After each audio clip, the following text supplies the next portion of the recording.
So now let's start with the article 316 and you can see a lot of objective prelims oriented questions from this article.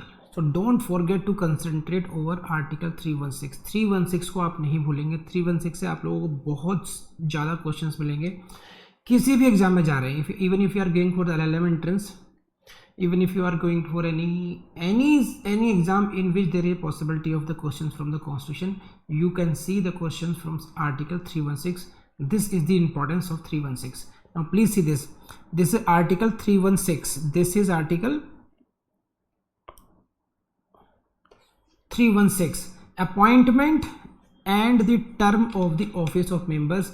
In this article we are going to deal with how these members, chairman and the other members of these public service commissions can be appointed. It means who is the appointing authority, how they can be appointed and what is their tenure. बहुत simple से questions आएंगे यहाँ पर. इस वाले article में कोई technicalities involve नहीं है. इंपॉर्टेंस क्या है कि आपको फिगर, वो नंबर, वो अपॉइंटिंग अथॉरिटी याद रहनी चाहिए, बस ये आपकी रिक्वायरमेंट है यहाँ पर. Now please see this. तो please I take you to the slides पढ़िए अच्छी तरीके से और जहाँ जहाँ हाईलाइट कर रखा है प्लीज अपने बुलेट को वैसे हाईलाइट कर लीजिए. This is chairman and other members. See दोनों की बात कर रहे हैं हम. Chairman and other members of a public service commission shall be appointed in case of the union commission or a joint commission by the president. It means in case of the members, in case of chairman, in case of members of the UPSC, union commission or joint commission, appointing authority shall be president. And again this is the question for your prelims exam. And in the case of state commission by the governor. In the case of state, this will be what? Governor. And in case of the UPSC, it will be the appointing authority will be the president. And now you can see it from this magic slide. See, किसकी बात कर रहे हैं appointment की? हम chairman की बात कर रहे हैं. We are talking about of other members of public service commission. Chairman and other members of a PSC public service commission shall be appointed. कैसे? In case of union commission or in case of joint commission by the president. In case of state commission by the governor of the state. And this is the all. यहाँ पर किसी point से आपको prelim से question मिल सकता है. देखिए question कैसा है में. Who appoints UPSC member? President. The chairman of UPSC is appointed by president. The members of UPSC are appointed by President of India. Orissa judicial services में पूछा हुआ है. तो यहाँ पर आप देख रहे हैं यूपीएससी बेस्ड क्वेश्चन है. यहाँ पर आपको स्टेट पब्लिक सर्विस कमीशन के लिए भी ऐसे क्वेश्चन बन सकते हैं और ऐसे क्वेश्चन बन जाएंगे आपके जॉइंट पब्लिक सर्विस कमीशन के लिए भी. तो समझ लीजिए आप इस बात को. तो बात समझ में आई आपको who is the appointing authority. तो ये ध्यान रखना, आप लोग गड़बड़ाएंगे नहीं. यूपीएससी में तो आप लोग आइडिया लगा लेंगे प्रेसिडेंट साहब ही होंगे. स्टेट पब्लिक सर्विस कमीशन में आप लोग आइडिया लगा लेंगे गवर्नर साहब होंगे. जॉइंट स्टेट कमीशन का ध्यान रखना आप लोग. जॉइंट स्टेट कमीशन में भी अपॉइंटिंग अथॉरिटी प्रेसिडेंट साहब ही हैं. आर्टिकल कौन सा है? 316. बढ़े आगे. अब आइए अगली बात को. Provided that. तो again read the slides. Provided that as nearly as may be one half of the members of every public service commission. ध्यान रखना, don't forget this figure. This figure is what? One half of the members of every public service commission shall be persons who at the dates of their respective appointments have held office for at least 10 years. Please see this, 10 years either under the government of India or under the government of a state. इसको समझ लिए and इसको आप ऐसे समझिए. Provided that as nearly as may be one half, यानी कि आधे उस मेंबर्स कैसे होने चाहिए? Have held office for at least 10 years. ये एलिजिबिलिटी क्राइटेरिया की बात कर रहे हैं. 10 ईयर्स कहाँ पर? Either under the government of India और ऑफ द स्टेट. किसकी बात कर रहे हैं? Of every PSC public service commission. कब की बात कर रहे हैं? At the dates of their respective appointments. अब मैं आपको समझा देता हूँ. इन सभी पॉइंट्स को आप लोगों ने देख लिया. यहाँ से क्वेश्चंस आएंगे, आपने देख लिया. मैंने आपको हाईलाइट करा दिया, अब इसको समझ लीजिए, please try to understand this, what this article is saying, that what shall be the eligibility criteria, who can become the member of public service commission, can I become the member of public service commission? Yes.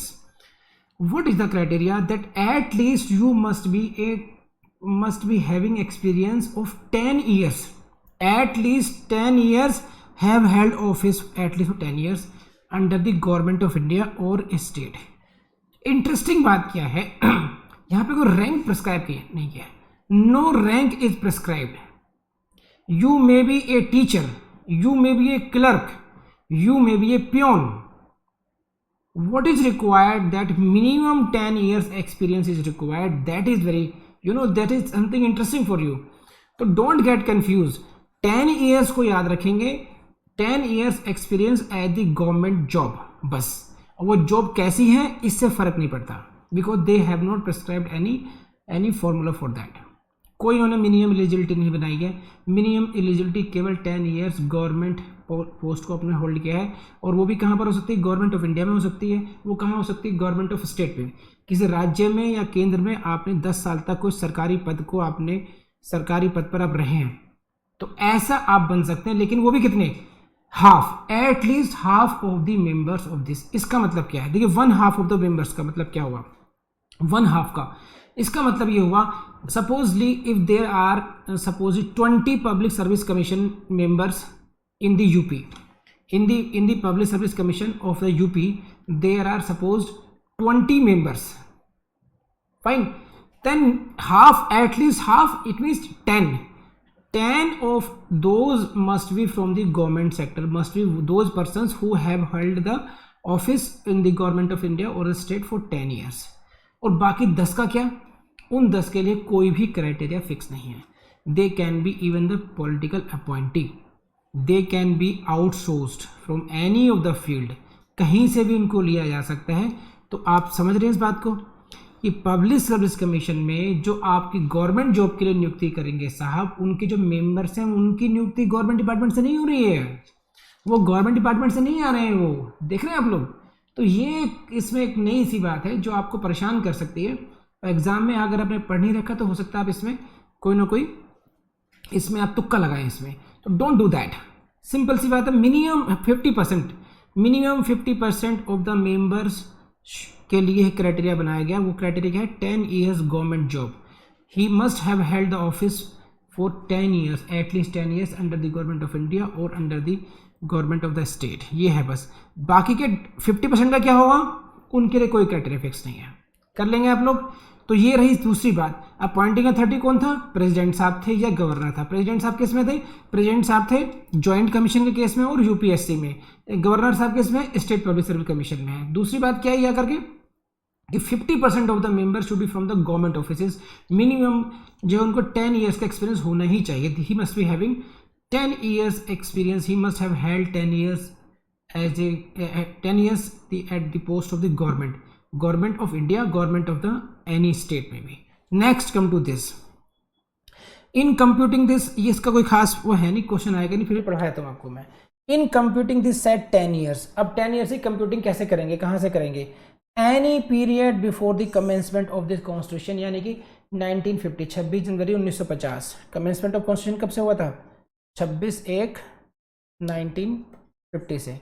इससे पहले अगर आपने during which a person has held office under the crown of India, उस समय तो crown था, और under the government of Indian state shall be included. उस पीरियड को भी, यानी कि अगर आपने 5 साल पहले, इंडिपेंडेंस से पहले 5 साल पहले तक इसमें क्राउन इंडिया की पोस्ट के अंडर में काम किया है, तो वो टाइम भी इंक्लूड होगा. यहाँ से क्वेश्चन कुछ नहीं आएगा, we can leave it now. Now you come to this, यहां से क्वेश्चन आएगा आपके उसमें. देखिए, this is 1A, I read it for you. If the office of the chairman, don't forget this, किस ऑफिस की बात कर रहे हैं, office of the chairman of the commission becomes vacant. किसका ऑफिस वेकेंट हो जाता है, चेयरमैन का. मेंबर की बात नहीं कर रहे हैं यहाँ पर हम. This is the, if the office of the chairman of the commission becomes vacant, or if any such chairman is by reason of absence or for any other reason unable to perform the duties. So either the office is vacant, ये वाली बात, ये 100 समझिए, या तो office है vacant एक, either he is absent, reason of absence, or third any other reason, unable to perform the duties of his office. इन्हीं तीनों कारणों में से किसी एक कारण की वजह से ही is unable to perform his duties. तो क्वेश्चन ये है कि who will perform his duties, उनकी जगह पर कौन काम करेगा। Those duties shall until some person appointed under clause 1 to the vacant office has entered on the duties thereof, जब तक कि किसी का अपॉइंटमेंट ना हो जाए, ठीक है। और एज द केस में B until chairman has resumed his duties, जब तक कि वो अपनी छुट्टियों से एब्सेंस से वापस ना आ जाएं। Be performed by such one of other members, इसको प्लीज हाईलाइट कर लीजिए ब्रैकेट में, यहाँ से क्वेश्चन आएगा। Such one of the other members, यहाँ पर सीनियर मोस्ट नहीं है, it is not the senior most member, it is such one of the other members of the commission as the president in the case of union commission or the joint commission and the governor of the case in the case of state commission may appoint for the purpose. So this is the Basic language of 1A, 316 का 1A हो गया।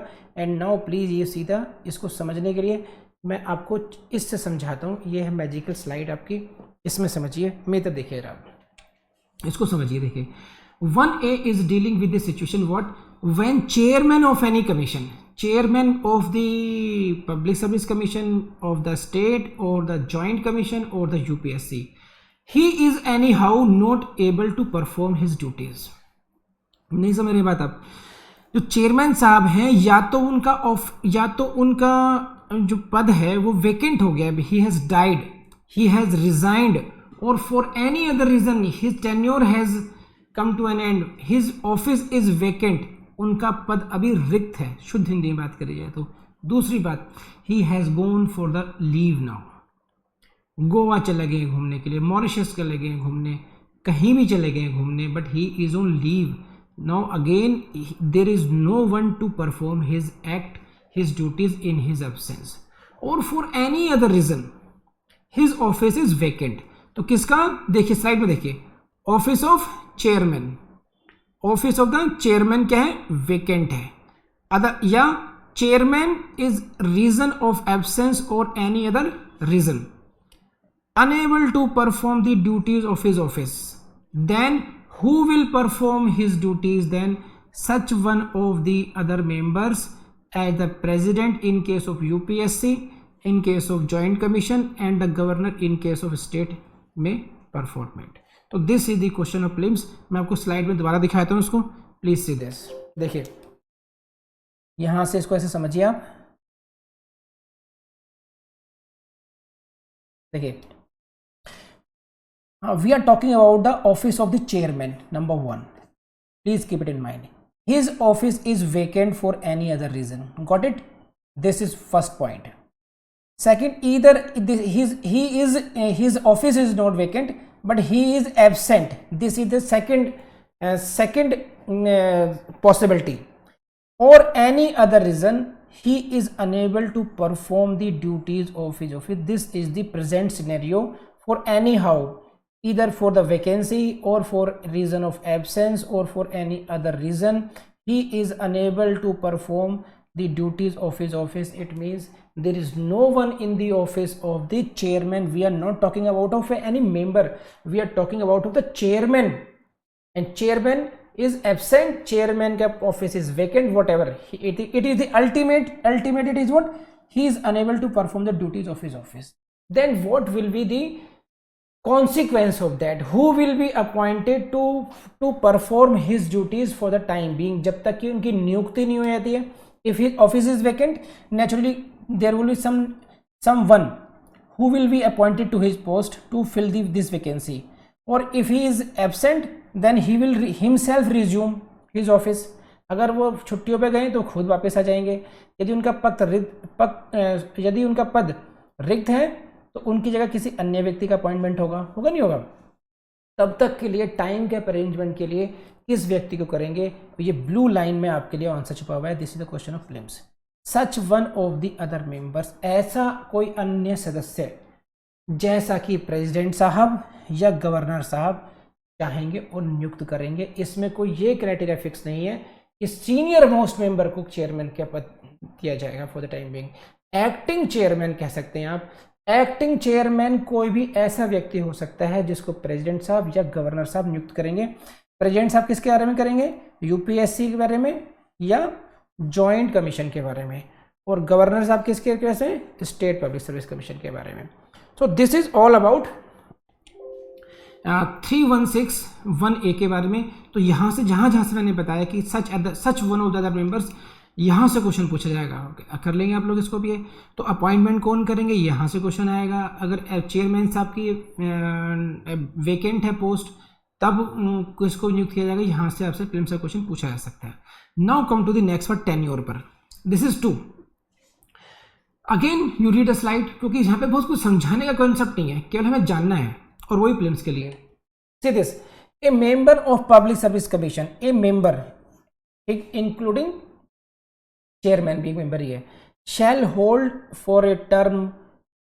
hold office for a term of 6 years, and this is the question for your prelims कि कितने साल का tenure होगा।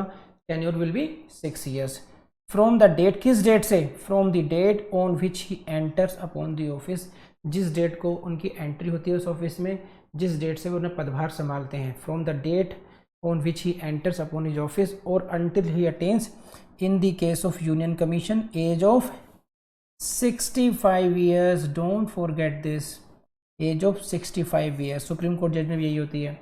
in the case of state commission और joint commission, age of 62 years, whichever is earlier। and now you see this slide, यहाँ समझ में आ जाएगा आपको।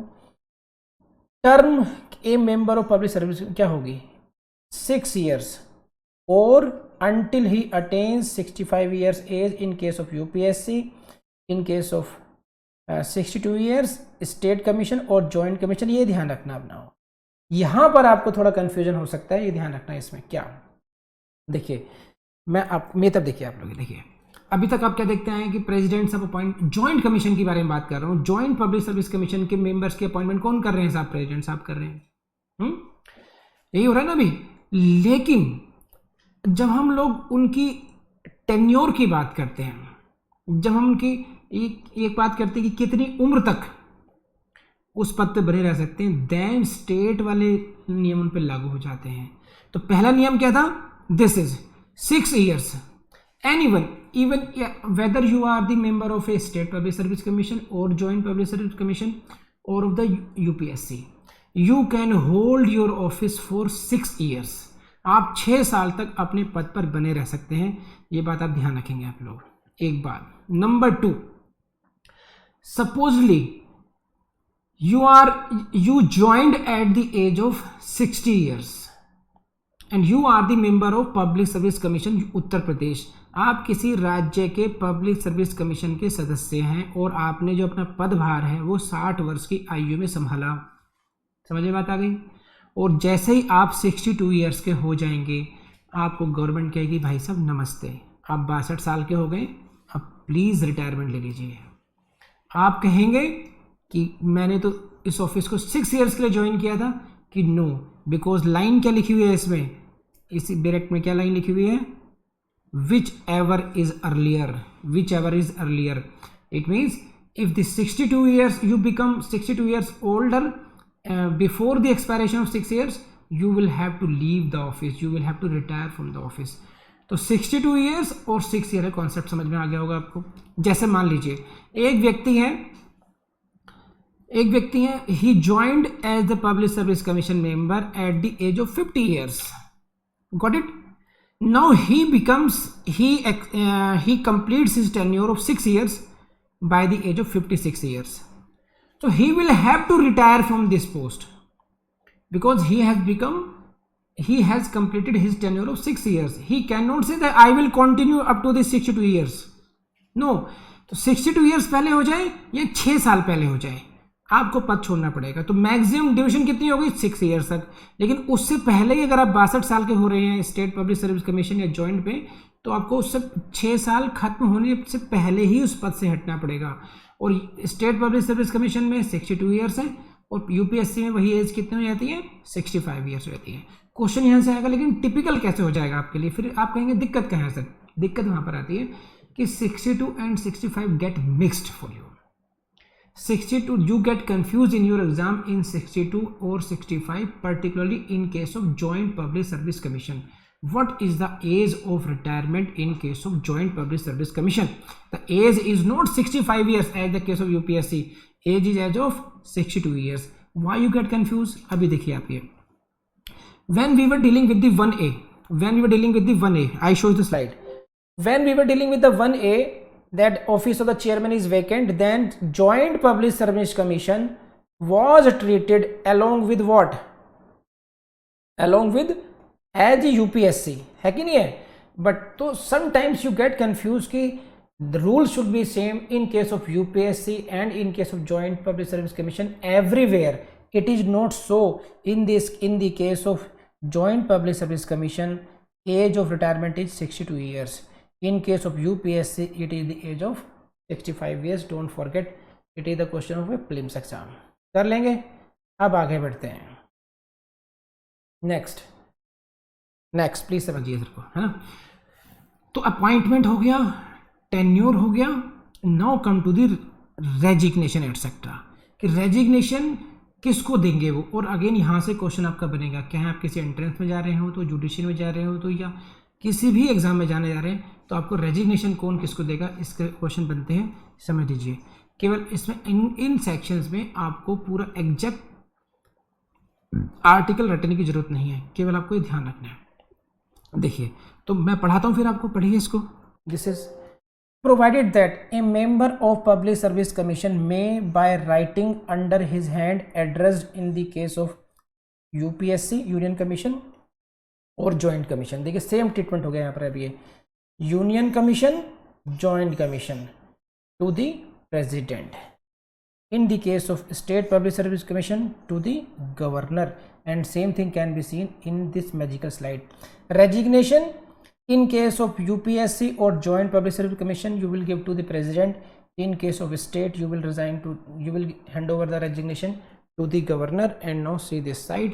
तो अब यहाँ से क्वेश्चन आपसे आएगा कि भाई रेजिग्नेशन किसी को देना है तो किसको दिया जाएगा. स्टेट पब्लिक सर्विस कमीशन वाले देंगे रेजिग्नेशन गवर्नर को, जॉइंट पब्लिक सर्विस कमीशन और यूपीएससी वाले देंगे, मेंबर्स देंगे प्रेसिडेंट साहब को अपना रेजिग्नेशन देंगे. जॉइंट पब्लिक सर्विस कमीशन को मत भूलना, कभी दिस साइड कभी दूस साइड. और यही इसकी ट्रिक है. बस मैंने शुरू में कहा था, I have told you earlier that there can be tricky questions. Trick is only in the case of joint public service commission member में. Their eligibility criteria, their tenure, retirement age is the criteria. वहाँ पे कुछ difference मिला आपको. Otherwise resignation president में देंगे क्योंकि appointing authority president ही है उनके इस केस में. बढ़े आगे को. तो ये हुआ रेजिग्नेशन कौन किसको देगा. नेक्स्ट आ जाइए तब ये. अब क्या पढ़ना है. Removal. How these persons, how these members can be removed for that purpose. B says that is dealt as per the 317 clause is 1 और क्लॉज 3 ऑफ द 317. जो नेक्स्ट आर्टिकल होगा उसमें डील करेंगे उसमें ये.